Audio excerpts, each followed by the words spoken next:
Ich bin Natascha Oppelt. Ich arbeite hier am Institut für Geographie der CAU. Ich habe eine Professur für physische Geographie und leite eine Arbeitsgruppe, die sich vor allem mit der Nutzung von Erdbeobachtungsdaten, also vom Satelliten aus oder vom Flugzeug aus, beschäftigt, um bestimmte Phänomene auf der Erdoberfläche zu untersuchen.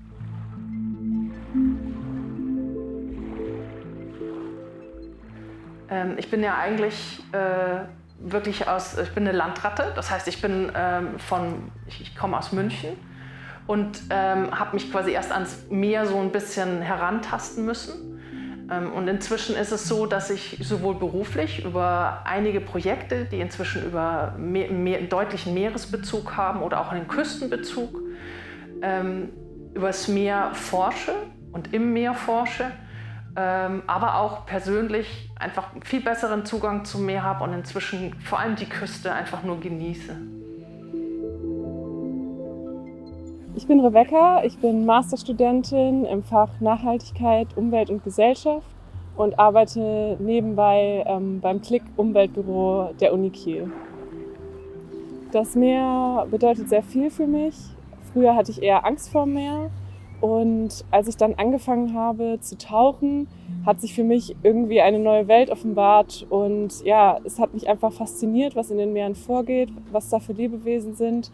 Und deswegen habe ich auch einen großen Teil meiner Zeit in verschiedenen Umweltprojekten gearbeitet, die sich für den Meeresschutz eingesetzt haben. Und auch privat ist das Meer für mich ein Rückzugsort, ein Wohlfühlort. Und ich gehe da gerne schwimmen, ich gehe gerne an den Strand. Im Moment gerne Eisbaden in der Förde und ja, tauchen natürlich auch.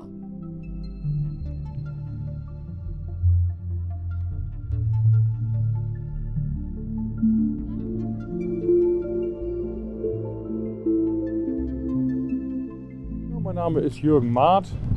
Ich bin hier in Kiel aufgewachsen und habe die Freude, jetzt Lotse bei der Kieler Lotsenbrüderschaft zu sein. Ja, das Meer, also die Seefahrt, sag ich mal, insbesondere, prägt mich eigentlich von Kindesbeinen an. Mein Vater, mein Großvater und alle davor sind alle schon zur See gefahren. Früher als Fischer, mein Vater hat als ersten den Schritt in die Handelsschifffahrt gemacht. Und so war es für mich dann. Er war gar nicht so glücklich, dass ich das gemacht habe, aber ich habe mich dann durchgesetzt. Und es ist für mich einerseits ein kulturell unheimlich wertvolles Umfeld. Also ich atme das eigentlich alles ein. Die Manövrierkriterien eines Schiffes sind für mich genauso interessant und schön wie die Möwe, die auf dem Poller sitzt. Aber es ist für mich auch und für meine Familie seit alther gebracht eigentlich mein Gewerbe. Wir verdienen unser Geld damit. Und es geht auch weiter. Mein Sohn fängt jetzt bald an, zur See zu fahren.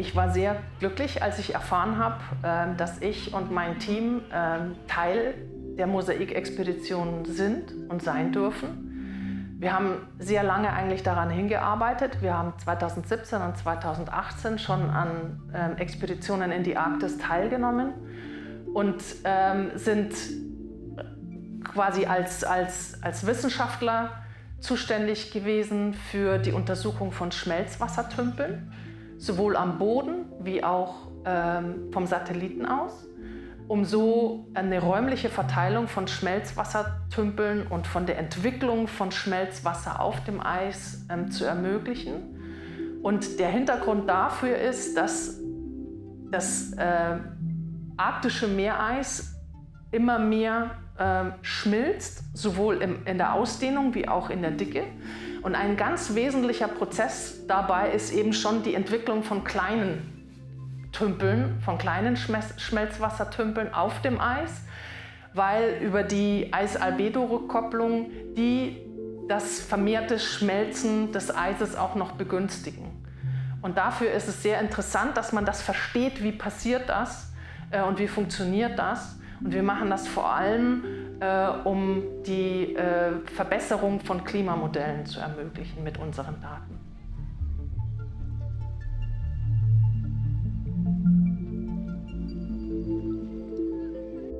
ich würde sehr gerne den Umgang oder unseren Umgang mit dem Meer als Umweltraum oder als Georaum verändern.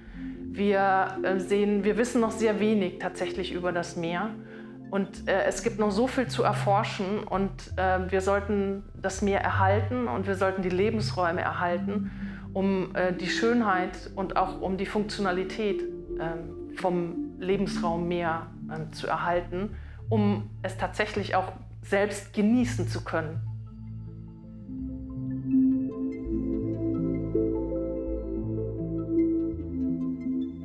Ja, vorsichtig damit umgehen. Ne? Also es ist legitim und gut, dass man das Meer auch als Ressource betrachtet. Aber alle Ressourcen, die man hat, sind endlich. Und beispielsweise, wenn man am Strand spazieren geht und sieht, was da für ein Plastik rumschwimmt, und dann die armen Seevögel, die das da aufpicken und damit im Idealfall bauen sie noch die Nester mit, im schlimmsten Fall fressen sie es, fühlen sich satt und gehen elendiglich zugrunde, weil sie sich satt fühlen. Also vorsichtig damit sein. Ne? Also wie mit allen Sachen, wo man das gut mit meint, sich darüber freuen, dass man es hat, aber vorsichtig sein und sich dessen bewusst sein, dass man da gut mit umgeht. Ich sag mal, das Umfeld, das maritime Umfeld, da gibt es aktuell sehr schöne und gute Entwicklungen. Die Menschen sind sich sehr bewusst geworden, dass man damit ordentlich umgehen muss. Beispielsweise dort sehen wir an der Pier so einen Katamaran, der dafür konstruiert wird, wieder Plastik aus den Meeren aufzusammeln. Und da gibt es dann viele Projekte und viele Sachen, die einem wirklich Mut machen.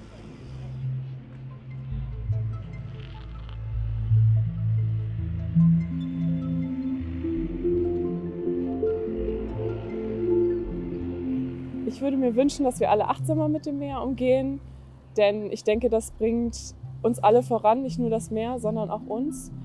Das heißt zum Beispiel weniger CO2 ausstoßen, weniger Plastik konsumieren und auch achtsamer Fisch essen. Und dadurch kann das Ökosystem wieder in Balance geraten und alle profitieren davon.